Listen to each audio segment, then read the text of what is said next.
ቃልድ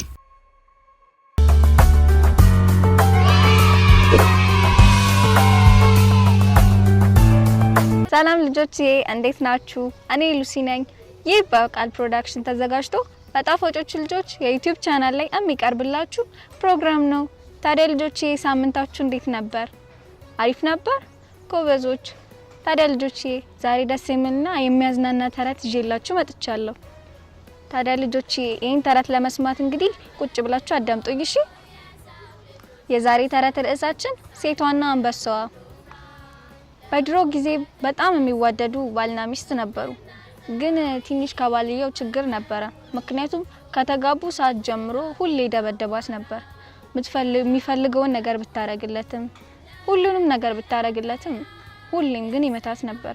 ግን ሲመታት ምንም ምክንያት አልነበረውም ነበር። ከዛ ሁሌ ግራ በመጋባት ሰዎችን ሄዳ ትጠይቃለች። የሚፈልገውን ነገር አረግለታለሁ፣ ሁሉንም ነገር ሰራለታለሁ፣ ግን አንድ ቀን ሳይመታኝ ውሎ አድርም ስትል ሰዎችን ስትጠይቃቸው እነሱ ምንም ምላሽ አይሰጧትም ነበር። ምክንያቱም እነሱም ግራ ይገባቸው ስለነበረ ምንም ምላሽ ሳይሰጧት ሁሌ ወደ ቤቷ ትመለሳለች።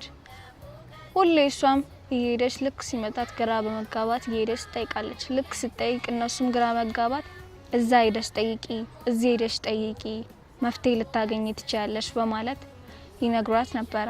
እዛ ሄዳ ልክ ስትጠይቅ እዛ ጋር ሄደሽ ጠይቂ ትባላለች። ሁሌ ያወዛግቧት ነበር። አንድም ቀን ግን ማንም መልስ ሰጥቷት አያውቅም ነበር።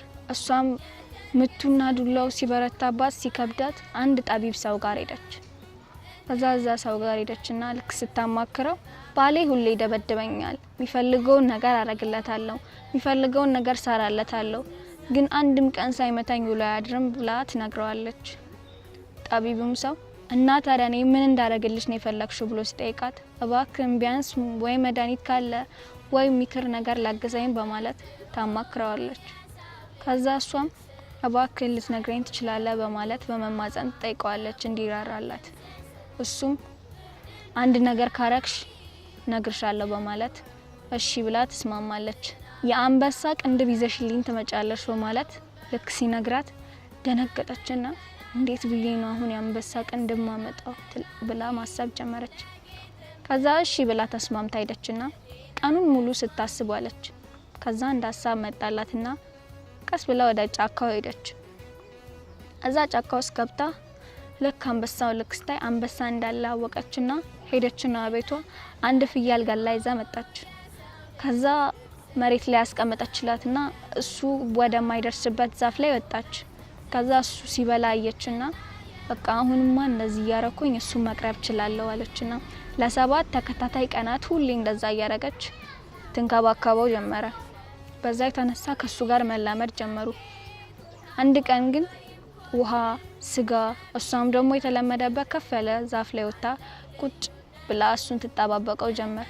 እሱም ደግሞ ሁሌ ስለምትንከባከበው በጣም እየወፈረና በጣም እያማረበት መምጣት ጀመረ። ከዛ ያዘጋጀችለትን ምግብ ከበላ በኋላ ድክምክም ብሎት ስለነበረ ተኛ። እሷም መተኛቱ ልክ ስታይ በቃ አሁንማ ላይነቃ ይችላል፣ ስለዚህ ሄጄ ቅንድቡን መውሰድ አለብኝ ብላ አሰበችና ልክ ከሜዷ በፊት ግን ቢበላኝስ በሚል አንድ ትንሽ ጠጠር አንስታ ወረወረችበት። ከዛ ልክ ስትወረውርበት ምንም አይነት እንቅስቃሴ አላሳየም። ምክንያቱም በጣም ጠግቦ ስለነበር ተኝቷል። ከዛ እሷም ይሄንን አጋጣሚ በመጠቀም ቀስ ብላ ሄደችና ቅንድቦቹን ይዛለት ለጠቢቡ ሰው ሄደች። ከዛ ሄደችና ልክ ስታናግረው ያ ጠቢቡም ሰው እንዴት አርገሻ መጣሽ ሲላት ለ7 ተከታታይ ቀናት ስንከባከበው ስጋ እየወረወርኩለት እኔም ደግሞ ከፍታ ላይ ተቀምጬ ብላ ስትነግረው ታዲያ አሁን ለባሌ ምክር ነገር አትሰጠኝም ብላ ስትጠይቀው ምክሩን ብልሃቱም ያለው አንቺ ጋር ነው ብሎ ሲነግራት እሷም ግራ በመጋባት እንዴት እኔ ጋር ብላ ስትጠይቀው ከአንበሳው እንግዲህ ቅንድቡን ይዘሽ መጥተሻል፣ ይሄ ታዲያ እንዴት ይከብድሻል ብሎ ሲጠይቃት እሷም ማስተዋለችና እውነትህን ነው፣ ይሄንን ማረግ ከቻልኩ የባሌን ጉዳይ ታዲያ እንዴት አድርጌ አልችልም ብላ ስትነግረው አመሰገነችውና ያለኝን አቅም ስላሳየከኝ አመሰግናለሁ ብላው ጥላው ሄደች። ተረቴን መልሱ አፌን በዳቦ አብሱ። ታዲያ ልጆቼ ከዚህ ተረት ምን እንማራለን መሰላችሁ? ሁሉን ነገር በችኮላ ማድረግ የለብንም። አንድ ነገር ስናደርግ አስተውለን ማድረግ አለብን። ምክንያቱም ያ ነገር መልሶ ሊጎዳን ስለሚችል ማስተዋል ይኖርብናል ማለት ነው። ስለዚህ ልጆቼ የምትፈልጉትን ነገር ለማሳካት ቀስ ብላችሁ መጀመሪያ ካሰባችሁ በኋላ ማሳካት ትችላላችሁ። ወይም ደግሞ ከናንተ ካቅማችሁ በላይ ከሆነ ቤተሰቦቻችሁን ወይም ጎረቤቶቻችሁን በማማከር የምትፈልጉት ነገርን ማግኘት ትችላላችሁ ማለት ነው። ታዲያ ልጆቼ እኔ ከዚህ ተረት ይሄንን ተረድቻለሁ። እናንተ ደግሞ ከዚህ ተረት ምን እንደተረዳችሁ ኮሜንት ላይ ጻፉልኝ። የዛሬው ተረታችን ይሄን ይመስላል። በቀጣይ ሳምንት እስክንገናኝ ድረስ ልጆቼ እወዳችኋለሁ። ቻው ቻው።